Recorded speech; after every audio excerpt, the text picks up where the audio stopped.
Hey there, YouTube enthusiasts! In this updated tutorial, we'll guide you through the process of deleting your search history on YouTube. So let's get started. Step 1. Open the YouTube app on your Android device. Step 2. Once the app is open, locate your profile picture at the bottom of the screen. Tap on it to access your account settings. Step 3. Now, look for the settings icon. It's usually located at the top right corner of the screen. Tap on it to open the settings menu. Step 4. In the settings menu, find and tap on Manage All History. This will take you to a page where you can manage your YouTube history. Step 5. On the History Management page, you'll see an option to delete. Tap on it to proceed. Step 6. Next, you'll be prompted to select the time range for the history you want to delete. Tap on Delete All Time to remove your entire search history. Step 7.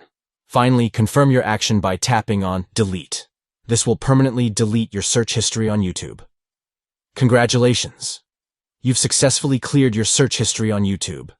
Your search activities will no longer be visible to others. We hope this step-by-step guide was helpful to you.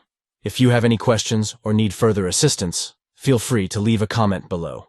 Don't forget to subscribe to our channel for more useful tutorials. Thanks for watching and happy browsing on YouTube.